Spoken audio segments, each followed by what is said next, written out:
Vocês deem um ok aí, tá? A gente deu tudo ok que a gente vai ligar a transmissão, tá bom? Eu vou dar um okzinho aqui e aí você vai correr. Tá.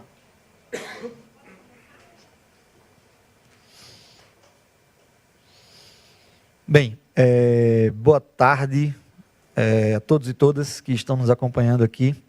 Eu sou Paulo Aguiar, sou psicólogo e membro do Conselho Federal de Psicologia. E a gente está aqui iniciando mais um debate digital com o tema Comunidades Terapêuticas são estabelecimentos de saúde. E para que a gente possa fazer esse diálogo hoje com todos que estão nos acompanhando, a gente tem aqui alguns convidados para fazer essa discussão. Deixando claro que todas as pessoas que estão nos acompanhando podem participar em tempo real, né, enviando perguntas pelo YouTube, Facebook, Twitter, né, com a hashtag DiálogosCFP ou pelo e-mail comunica@cfp.org.br. Temos o prazer aqui de receber a senhora Débora Duprá, que é subprocuradora-geral da República, procuradora federal dos direitos do cidadão no Ministério Público Federal, mestre em Direito e Estado pela Universidade de Brasília. Fernanda Magano, vice-presidente da Federação Nacional de Psicólogos, FENAPSE, e presidente do Sindicato dos Psicólogos e Psicólogas do Estado de São Paulo. Psicóloga do Núcleo de Observação Criminológica da Coordenadoria de Saúde da Secretaria de Administração Penitenciária do Estado de São Paulo. Leonardo Pinho, presidente da Central de Cooperativas e Empreendimentos Solidários, Unisol, membro da mesa diretora do Conselho Nacional de Direitos Humanos, CNDH, e diretor da Associação Brasileira de Saúde Mental, ABRASME. Por fim, Lúcio Costa, psicólogo, perito do Mecanismo Nacional de Prevenção e Combate à Tortura, mestre em Educação, Sociedade e Movimentos Sociais pela Universidade Federal de São Carlos e pesquisador no Observatório Nacional de Saúde Mental e Justiça Criminal da Universidade Federal Fluminense. Essas são as pessoas que vão participar aqui do nosso debate, frisando mais uma vez que todas as pessoas podem participar através dos canais YouTube, Facebook, Twitter, através da hashtag Diálogo Digital e o e-mail DiálogosCFP, hashtag DiálogosCFP e pelo e-mail comunica@cfp.org.br.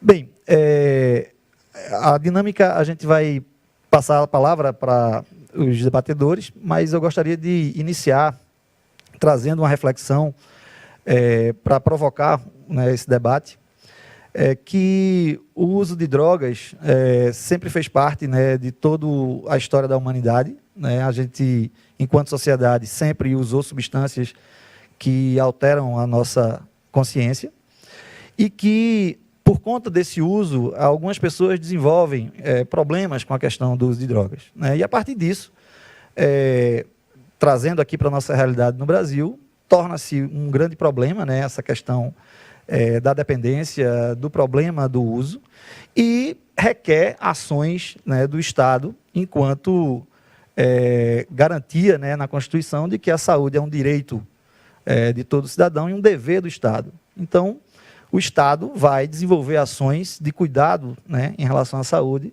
dessas pessoas que desenvolvem ou que apresentam problemas, né, por conta do uso. E, na nossa realidade brasileira, ali por volta dos anos 2000, surge, né, com todo o processo da reforma psiquiátrica, né, surge os CAPS-AD, que são os Centros de Atenção Psicossocial para álcool e outras drogas, que é a ferramenta, né, que o Estado utiliza para cuidar das pessoas que fazem uso de álcool e outras drogas. Os CAPS são serviços abertos, comunitários, que têm uma inserção no território e que trabalham numa lógica na lógica da reforma psiquiátrica, indo de encontro, né, a uma lógica manicomial que perdurou durante muito tempo, né, na nossa história e no nosso cuidado com as pessoas que apresentavam algum transtorno e por conta do uso de drogas e também algum transtorno mental decorrente das suas questões. Esses serviços têm uma lógica antimanicomial e, principalmente, também uma lógica interessante, que é a lógica da prática interdisciplinar, multiprofissional. Então, psicólogos e psicólogas, assistentes sociais, médicos, terapeutas ocupacionais, trabalhando nessa lógica para cuidar das pessoas que fazem uso de drogas. O que é interessante a gente pensar também é que, também ali por volta dos anos 2000, né, já mais recente, 2011, por conta, né, de toda essa questão do uso de drogas e principalmente da questão do crack, né, houve uma ação, né, governamental que estendeu, a partir da portaria que cria a RAPS, a Rede de Atenção Psicossocial, a inserção, a possibilidade de inserir as comunidades terapêuticas, né, na rede de atenção psicossocial. E aí isso gera, né, e gerou toda uma discussão e toda uma questão sobre a participação dessas entidades, desses espaços, dentro da RAPS, dentro da Rede de Atenção Psicossocial. E é justamente essa discussão que a gente vai tentar fazer aqui. Porque o que é interessante a gente pensar também é que essas entidades, essas instituições, conhecidas como comunidades terapêuticas, elas apresentam algumas características que fogem um pouco, né, da lógica implantada ou da lógica pensada enquanto ação estatal, enquanto política pública, né? E isso é importante a gente frisar. São entidades que, na sua grande maioria, têm uma relação com a religião, né? Que tem também uma perspectiva de um tratamento que é isolado, né?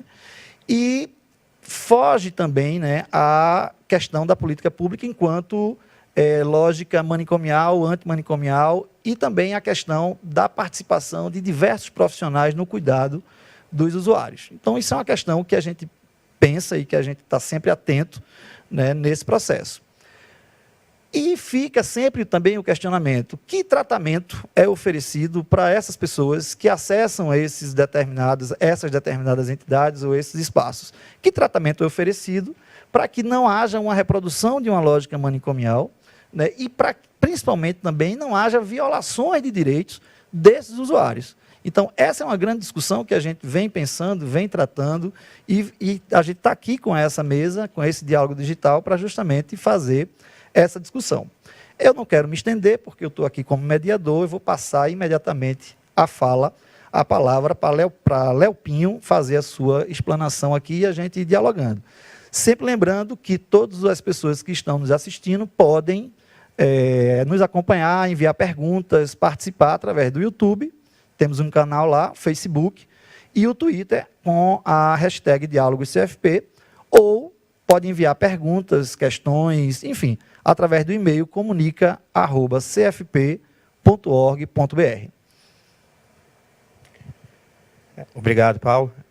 Queria, inicialmente, parabenizar aqui o Conselho Federal de Psicologia por estar fazendo esses diálogos digitais, né, que promove esse debate franco, aberto e principalmente dialogando com essas novas mídias sociais. E o nome aqui é Fernanda, Lúcio, doutora Débora também aqui, para compartilhar um pouco essa importante discussão, porque tem ganhado muito, vamos dizer, importância do ponto de vista do número, inclusive, são mais de 2.000 pelo país, né, dessas credenciadas, né, mas assim, que a gente tem do ponto de vista de dados, mas ainda o universo é infinitamente maior, né? A gente vê isso nas fiscalizações, enfim, nos acompanhamentos, e isso mostra, vamos dizer, a importância do debater essas instituições, a sua relação com a saúde, com o Sistema Único de Saúde e, principalmente, com a pauta de direitos humanos. Mas eu queria, aqui, antes de iniciar minha fala, eu queria, Paulo, entregar aqui um abacinado que foi feito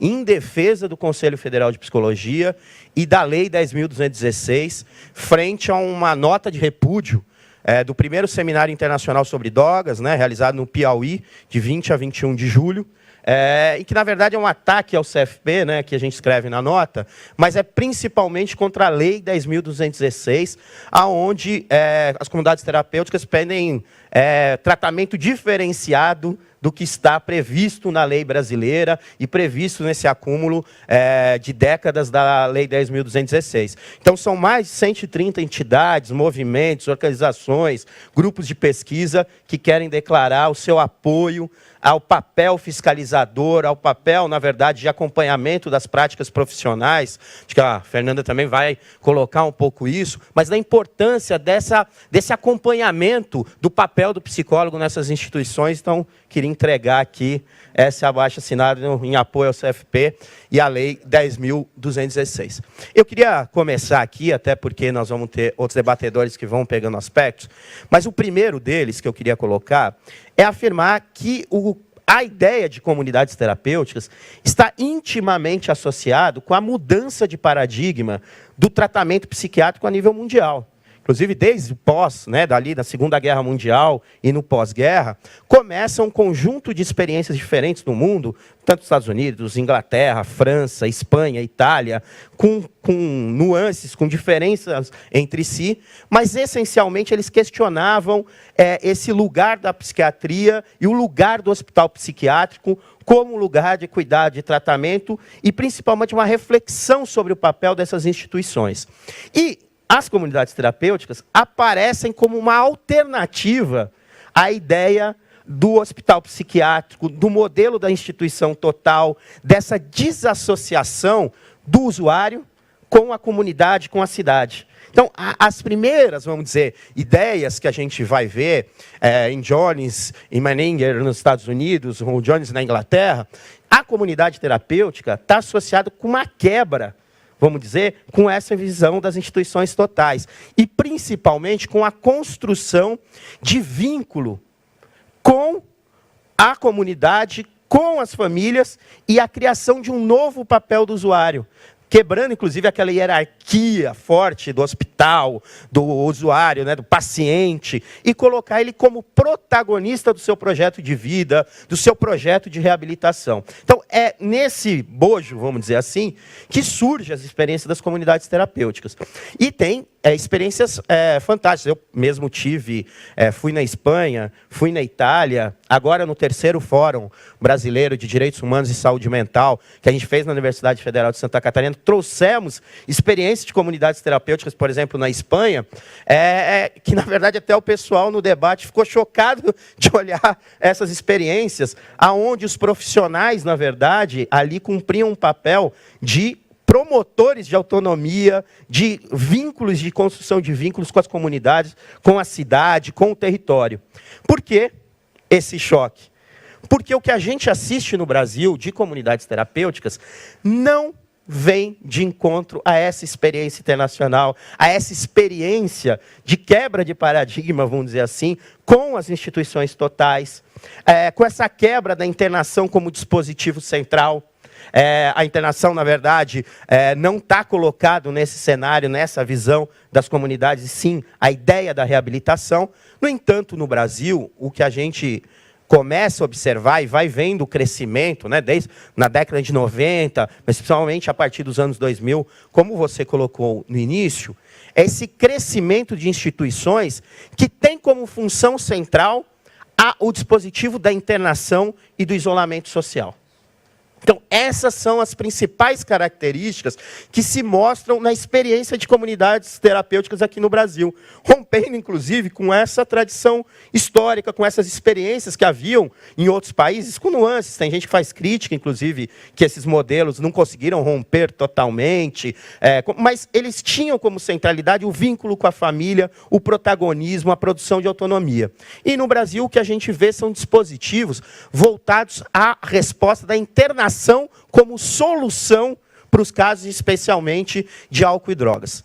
E aí nós temos um outro elemento também que ganha e chama atenção, o imperativo da religião ou da profissão de fé como dispositivo terapêutico, como dispositivo de algum exercício ali de recuperação da pessoa. Então, essa é a outra característica marcante aqui. Inclusive, o próprio CFP construiu, nas suas vistorias, viu, que tinha obrigatoriedade de profissão de fé, o uso da profissão de fé. Então, esse é um outro elemento que chama atenção. E eu acho que um bem preocupante também, tirando essa questão da internação como solução, que é essa ideia que vende, tanto que as comunidades terapêuticas são chamadas em políticas públicas, por exemplo, em São Paulo, com Dória, a internação em massa para fazer depois enviar para a comunidade terapêutica. É vender a internação como solução. né? Então, e um outro elemento é uma ruptura de vínculos entre o território daquela pessoa, as suas relações sociais e uma coisa importante, uma ruptura também com a rede de atenção psicossocial, né, e com a rede SUAS, enfim. Então, a gente vê que essas comunidades terapêuticas, elas, por isso, inclusive, a maioria das suas localizações são em lugares de difícil acesso, bem afastadas. Quer dizer, então, não só um vínculo de território daquela pessoa, mas também uma ruptura com a construção das políticas públicas. Elas aparecem como equipamentos que atuam por fora das políticas públicas, por fora das políticas de promoção de direitos. E qual é o resultado objetivo que a gente começa a ver? Primeiro, amplo conjunto de denúncias de violação de direitos. 2, a colocação da internação como dispositivo de solução quebra a ideia de um projeto terapêutico singular, aonde a internação pode ser um dispositivo a ser utilizado em curta duração e principalmente associado com um momento de crise, de dificuldade daquela pessoa, mas o mais importante é o projeto de reabilitação. Então, essa ruptura, por exemplo, é a principal ruptura que eu vejo com as experiências internacionais, onde as comunidades terapêuticas, o objetivo central era a reabilitação. Tanto que eles nem colocam a internação como dispositivo central. Sabem que a reabilitação, a promoção de autonomia. E no Brasil, a gente vê isso. E lugares afastados, lugares por fora das políticas públicas, cria-se um ambiente favorável à violação de direitos humanos. E isso a gente tem visto, tanto no Conselho Nacional de Direitos Humanos tem chegado, na Ouvidoria Nacional, nos conselhos profissionais, enfim, chovem denúncias. Nós temos casos graves, inclusive, o mais recente foi a morte de 14 pessoas num mês, numa dessas comunidades terapêuticas, no estado de São Paulo. Nós vemos violações, por exemplo, que foram feitas, inclusive, com a chamada laborterapia, que, na verdade, é transformada como trabalho dos usuários para manter essas instituições, que foram caracterizados como trabalho análogo à escravidão, porque trabalho é trabalho, ela envolve direitos, envolve uma normatização pública, né? Tanto o Ministério Público do Trabalho, enfim. Então, o que a gente assiste nessas comunidades, né, essa coisa, é uma ruptura, inclusive, com essa história e a construção dela como um dispositivo que não responde as necessidades e o aprofundamento, o acúmulo das políticas públicas no Brasil. E aí, aqui, colocando, por fim, uma reflexão, a gente vai ter outros elementos aqui na nossa fala, mas o que eu queria é que, a partir do momento que eles também são uma ruptura com a construção das políticas públicas, com a construção da rede de atenção psicossocial, a rede SUAS, enfim, o conjunto da promoção de direitos, da política pública, os sistemas de direitos, ela cria também uma disputa em torno do financiamento público. Esse é o outro elemento central. E ainda mais no cenário que nós estamos hoje, que é um cenário, né, de cortes de orçamento, etc. E o que a gente assiste hoje, fechamentos de unidades básicas de saúde, não ampliação da rede de CAPS, álcool e drogas, 24 horas, que é essas que têm ali dispositivos que podem, né, trabalhar com internações, etc., mas com equipe de saúde, etc., vinculado ao território. O que a gente assiste, na verdade, é um desinvestimento e um crescimento de aportes públicos, dinheiro público que deveria ser investido na ampliação do SUAS, na ampliação do SUS, indo para esses equipamentos privados que não constroem as redes e as políticas públicas. Então, também tem esse elemento no Brasil, em que as comunidades terapêuticas, ao atuar considerando aqui junto com a rede e junto com as políticas públicas, ela vira também dispositivo de disputa de orçamento público que deveria estar destinado para cumprir a legislação brasileira, para cumprir a ampliação dos sistemas de direitos, como o Sistema Único de Saúde e o Sistema Único de Assistência Social. Então, esse é um outro elemento que a gente queria, né, trazer aqui para reflexão. Será que nesse momento, inclusive, que nós estamos de cortes de orçamento, a gente deve apostar recurso público em ampliar equipamentos privados, Ou o orçamento público deve estar associado à ampliação do SUS, do SUAS, da rede de CAPS AD 24 horas, de ampliação das unidades de acolhimento, da ampliação dos consultórios na AD-Rua. Qual é a prioridade que nós precisamos ter hoje no Brasil? Então, essa é uma outra reflexão que eu queria trazer aqui para o debate sobre as comunidades terapêuticas, né, e sobre essa provocação, né, se são ou não equipamentos de saúde. Então, essa é a principal questão que eu queria colocar e reforçar. Qualquer dispositivo que tem como imperativo a internação e o isolamento social, ela está sujeito a ser um ambiente favorável a violações de direitos humanos. Obrigado. Bem,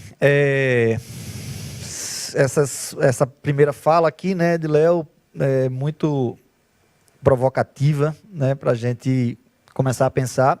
E lembrando sempre, né, que todas as pessoas que estão nos assistindo, que estão acompanhando o debate, podem participar, enviando perguntas, questões, enfim, através do YouTube, Facebook e o Twitter, né, com a hashtag DiálogosCFP, e pelo e-mail comunica@cfp.org.br.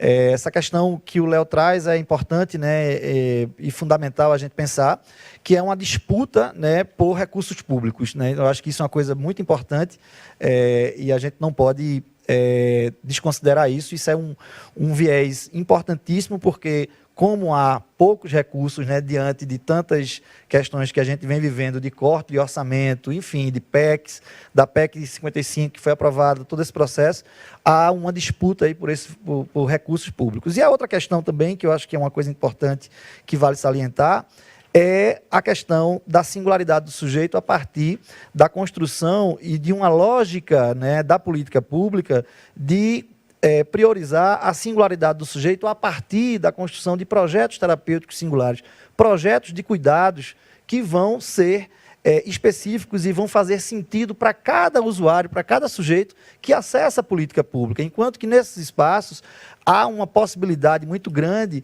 de haver uma massificação no cuidado, né, de tentar ou de ter um cuidado que seja igual para todo mundo, sem priorizar e sem investir nessa questão da singularidade do sujeito, né?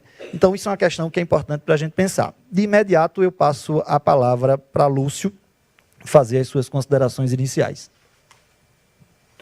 Bom, boa tarde a todos e a todas, né? Agradecer o convite, acho que cumprimentando aqui os meus companheiros de diálogo, dizer que eu acho que, enfim, um tema de muita importância, principalmente na conjuntura que nós estamos vivendo, com grandes sinalizações de retrocesso, inclusive na Política Nacional de Saúde Mental, e falar sobre isso é fundamental, porque penso que existam pessoas convencidas ideologicamente sobre um projeto, e existem pessoas que acabam, por pouca ou por não ter possibilidade de reflexão, acabam sendo induzidas por uma perspectiva ideológica. Eu acho que esse diálogo, tenho certeza que muitas das pessoas que estão nos assistindo, principalmente profissionais, trabalhadores, trabalhadoras, que inclusive podem estar na comunidade terapêutica, né, desenvolvendo seu papel, acreditando que está fazendo o melhor ali do seu esforço, do seu trabalho,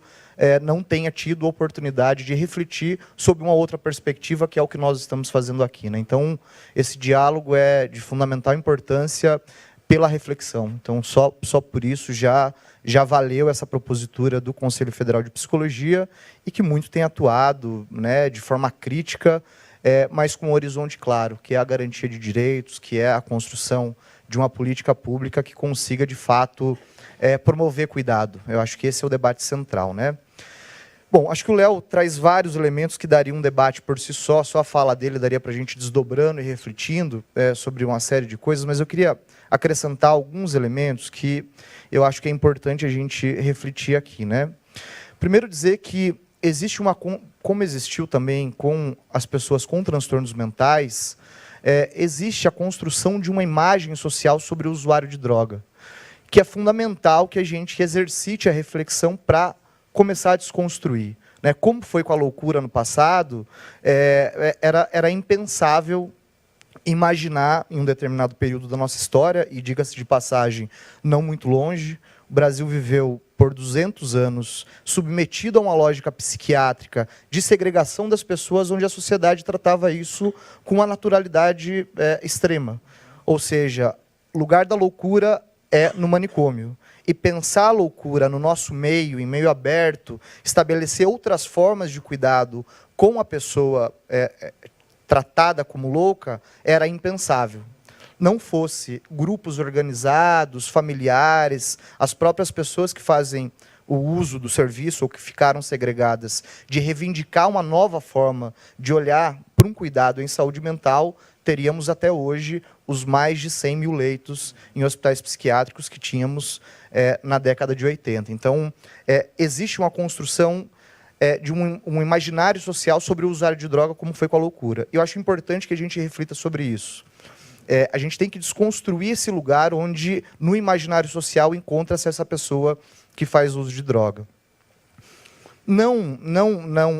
De maneira comum, as pessoas tendem a atribuir à pessoa que faz uso de droga uma condição de não ser humano.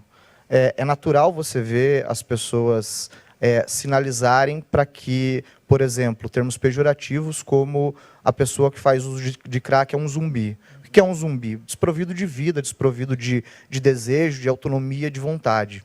Vale destacar uma pesquisa, para as pessoas que nos acompanham, produzida pela Secretaria Nacional de Política sobre Drogas do Ministério da Justiça, no ano de 2015, que retrata e começa a desconstrução sobre a identidade da pessoa que faz uso de crack. Quer dizer, as pessoas que fazem uso de crack e que estão em situação de rua, o problema não é a droga na vida da pessoa. Muitas vezes o problema é a droga de vida que essa pessoa tem. Então a gente começa a inverter um sentido atribuído a essa pessoa que faz uso de droga como natural. E qual é o problema de naturalizar esse sentido às pessoas que fazem uso de droga? O problema é se essa pessoa é um zumbi, então qualquer tipo de intervenção é válida. A maneira como eu tratá-la, eu estou tratando essa pessoa numa perspectiva do bem. E esse papel do cidadão de bem hoje é muito perigoso. Porque o papel do cidadão de bem é dizer que existe uma pessoa não de bem. E com essa pessoa não de bem eu posso fazer aquilo que eu quero. Então, acho que é importante pontuar que a gente precisa desconstruir esse lugar comum hoje na sociedade onde o usuário de droga está inserido. Da mesma forma, eu acho importante a gente distinguir algo que é tratado com naturalidade, que é a internação versus tratamento. Internação é um procedimento e tratamento é um outro completamente diferente. A associação que as pessoas fazem por falta de reflexão, muitos deles, e outros, muitos porque têm uma perspectiva ideológica muito bem consolidada, associa internação com tratamento. Internação é um recurso possível dentro de condições muito específicas, num curto prazo de tempo. Intervir na vida ou internar alguém contra a sua vontade, tem uma finalidade e regras que devem ser obedecidas e respeitadas. Não é qualquer pessoa que pode fazer. Uma prática que nós temos hoje observado, tanto das inspeções que acontecem nos estados, como algumas inspeções que o Mecanismo Nacional de Prevenção e Combate à Tortura tem feito, é tratado com naturalidade o que grande parte das comunidades terapêuticas chamam de resgate. O que é o resgate? O resgate é qualquer pessoa vai na casa de uma outra pessoa e tira essa pessoa da sua família, leva para a comunidade terapêutica e impede com que ela viva. Quer dizer, a liberdade cerceada sem a prática de crime, sem uma prescrição médica, porque hoje nós, avançando no conceito, a internação quando tem que acontecer, é importante que aconteça a partir de uma avaliação multidisciplinar. Mas olhando, vamos trabalhar com a possibilidade de que um profissional haja nessa atuação, seria o profissional médico. Esses resgates têm acontecido de maneira indiscriminada e essas pessoas estão sendo, em outras palavras, sequestradas. Nós não estamos falando aqui, para alguns lugares, somente de um atendimento um atendimento ruim, um atendimento incompatível com as diretrizes do SUS. Nós estamos falando de estabelecimentos que muitas vezes cometem crime. E é importante que isso seja nomeado. Não é, para muitos lugares, não é uma questão, não poderia dar um tratamento melhor, não. Existe um grupo que comete crime a partir da sua prática. Isso tem que ser dito, tem que ser refletido, enfim, e debatido como um ponto importante dessa discussão. Acho que um outro ponto interessante, para quem não conhece, né, essa pesquisa, o IPEA também fez uma pesquisa que foi publicada, salvo engano, esse ano, e eu trouxe alguns dados aqui para a gente refletir também, né? Então, por exemplo, 84,7% das comunidades terapêuticas declaram só realizar o desligamento do interno após entrar em contato com a família. Quer dizer, a pessoa, e isso passa muito pela imagem social sobre o usuário de droga. O usuário de droga é desprovido de cidadania, desprovido de posição e opinião, e a ele tem que existir um outro interventor que fale por ele. Quer dizer, isso, do ponto de vista legal, não está sustentado em nenhuma parte do ordenamento jurídico. A pessoa não pode ser desprovida da sua autonomia em função do uso de droga. Isso é descabível. E essa pesquisa do IPEA sinaliza, por exemplo, que 84% das instituições visitadas só oferecem a liberdade para esse indivíduo, que muitas vezes foi sequestrado, com autorização da família. E a família, por sua vez, muitas vezes, sem recurso reflexivo, sem recurso para entender que aquilo é uma prática, inclusive legal, acaba ficando refém e preferindo não tirar a pessoa ali daquele lugar que ela foi internada. Acho que é importante destacar também que disso 83% das internações, segundo a pesquisa do IPEA, foram realizadas por familiares, né? Então, quer dizer, é uma pessoa dizendo pelo outro que ele tem que ser internado. Outro dado interessante aqui é sobre a motivação dos dirigentes, né? 53% das comunidades terapêuticas pesquisadas pelo IPEA mostram que as motivações para que os dirigentes criassem aquela comunidade terapêutica, as motivações são religiosas. E 47% são motivações humanistas, que não se traduz o que significa isso. Acho que é importante pontuar que existe um outro tipo de motivação já iniciado na reflexão do Léo, que é o mercado que isso gera. Internar pessoas sempre deu dinheiro. Né? Seja a maioria dos hospitais psiquiátricos que nós temos no Brasil, ainda hoje, nós temos aproximadamente 160 hospitais psiquiátricos no Brasil, a grande maioria desses hospitais psiquiátricos são hospitais psiquiátricos privados. A loucura deu muito dinheiro na história. E hoje, internar pessoas que fazem uso de droga também é uma fonte de recurso significativa. Eu teria mais algumas coisas para falar, mas é isso. Né? Tem outras pessoas para também trazer a reflexão, e eu acho que depois a gente interage na medida em que as questões apareçam das pessoas que estão nos assistindo. Mais uma vez, parabéns ao CFP e seguimos à disposição. Muito obrigado, Lúcio. Querendo só aqui frisar que a gente já está recebendo aqui algumas perguntas, algumas questões, daqui a pouco a gente vai começar a trazer e a tentar responder essas reflexões, e desde já a gente agradece a participação de todas as pessoas que estão encaminhando as perguntas, as questões, enfim, e frisando mais uma vez que os instrumentos por onde vocês podem participar, quem está nos assistindo, YouTube, Facebook, Twitter, hashtag DiálogosCFP ou o e-mail comunica@cfp.org.br.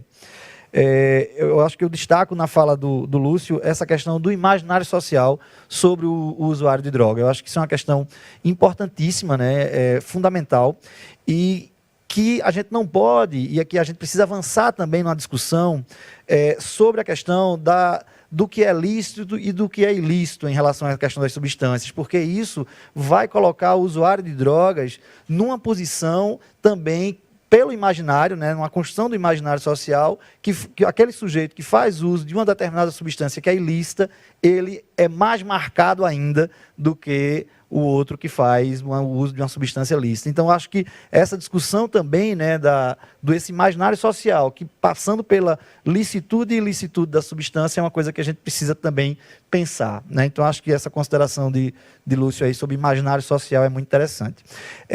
De imediato, também, eu passo a palavra agora para a Fernanda falar aqui e fazer suas considerações. Obrigada, agradecer ao CFP por esse importante diálogo digital e cumprimentar a todos aqui presentes.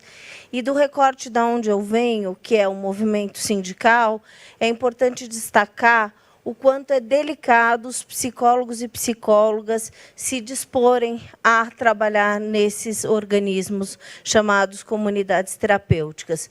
Primeiro, porque há todo esse desenho que se aponta a partir da fala do Léo, que traz o quanto foi deturpado o modelo original do que era uma comunidade terapêutica e o que se tornou, no espaço do nosso Brasil, essas entidades. Elas são, via de regra, confessionais, exceções raríssimas a comunidades terapêuticas laicas, ou seja, sempre há uma vinculação religiosa e esse modelo de professar fé acaba colocando aqueles que passam por esses passos a serem submetidos a uma postura que não necessariamente condizia com o seu modo de vida, com o seu interesse pessoal. Então, não há uma questão que nós nos colocamos contra a questão religiosa, é que a questão do tratamento de saúde, este sim, e os organismos que atendem têm que ser laicos. E aí a gente vincula naturalmente ao Código de Ética.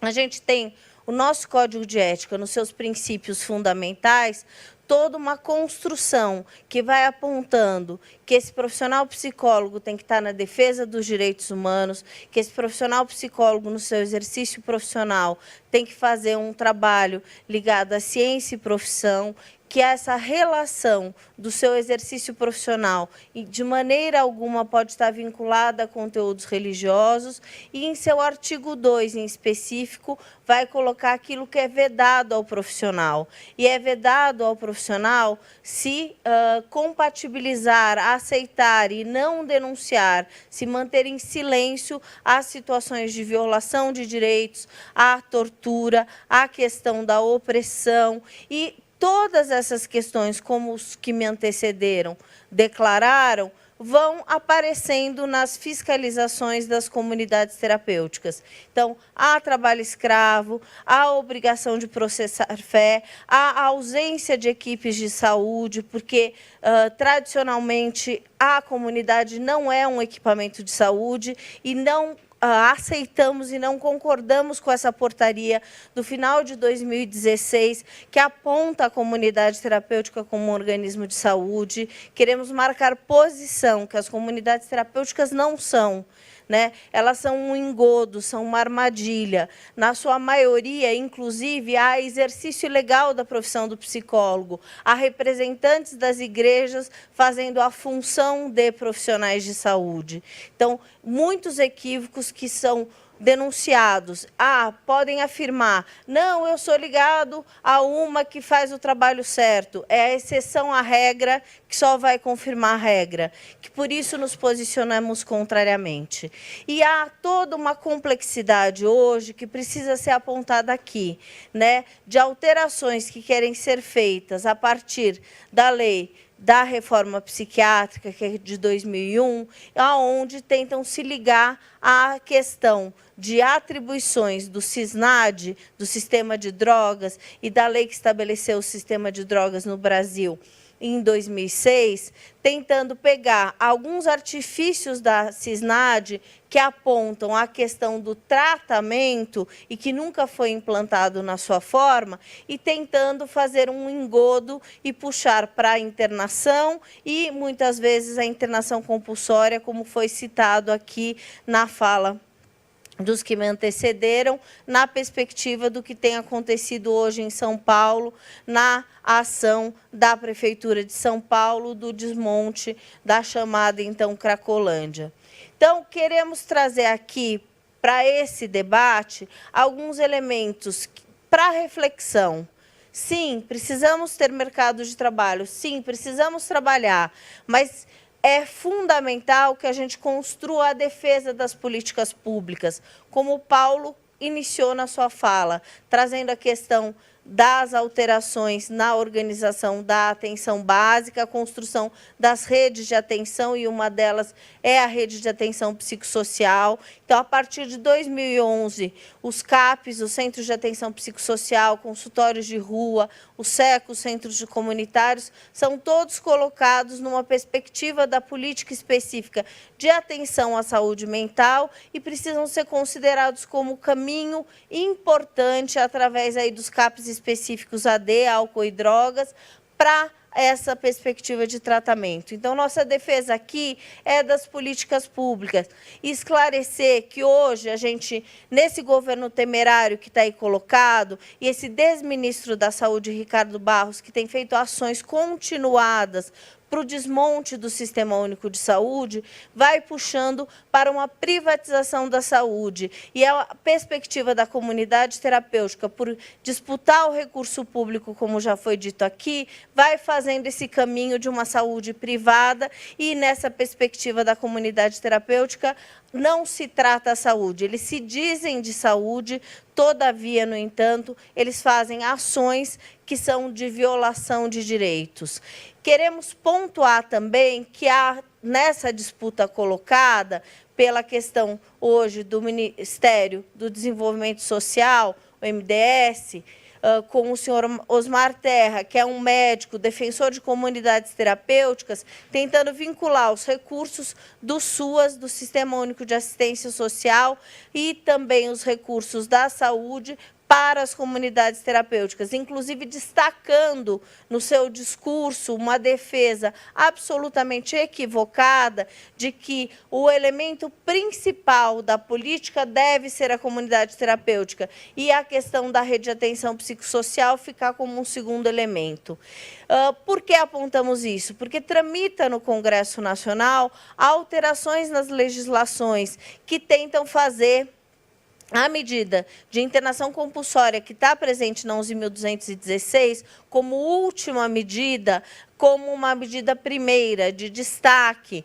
E a gente tem hoje todo um desmonte da rede de atenção psicossocial sendo aventado também pelas mudanças na forma de financiamento do SUS. Então, a situação é bastante complexa e essas coisas vão caminhando para e passo, porque a gente tem hoje uma condição de que o enfrentamento ao desmonte das políticas públicas vai sendo bastante dificultado pelas ações do Congresso Nacional. Já foi apontada aqui a PEC que limita os recursos e que impede a questão dos concursos públicos.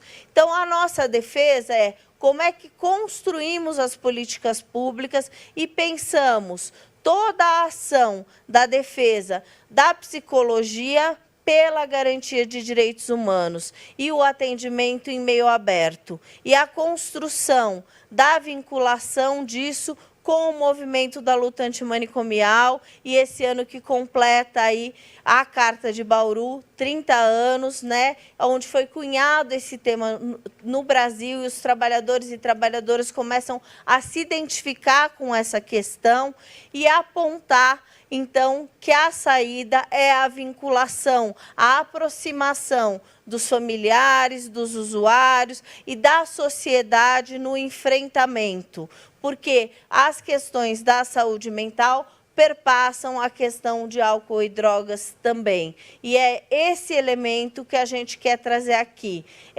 Quais as ações que podemos fazer de enfrentamento hoje para esse Ministério da Saúde que acaba fazendo uma portaria onde encaixa as comunidades terapêuticas no CNES, no Cadastro Nacional de Entidades de Saúde. Isso vai desviar recursos públicos importantes do atendimento em meio aberto e também na política de assistência social, pegando a PNAS, que é a Política Nacional de Assistência Social construída a partir de 2005, toda uma série de apontamentos nos elementos da alta complexidade, onde aponta o atendimento às pessoas de vulnerabilidade social e tenta encaixar aí e tentar também pegar recursos e encaminhar para projetos e desvincular das funções primeiras das atenções em CRAS e CREAS. Então, hoje a gente tem todo um conflito estabelecido e, muitas vezes, os profissionais psicólogos, no seu processo formativo, não passam por esse processo de reflexão da importância do seu exercício profissional, do quanto a qualidade da sua atenção deve estar voltada para o respeito do Código de Ética e na construção das políticas públicas.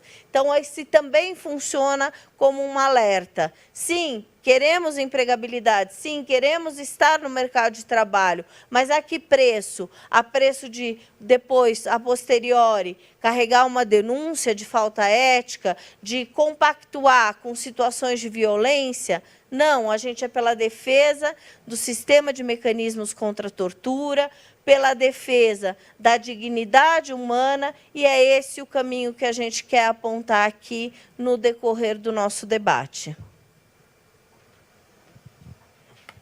Muito obrigado, Fernanda.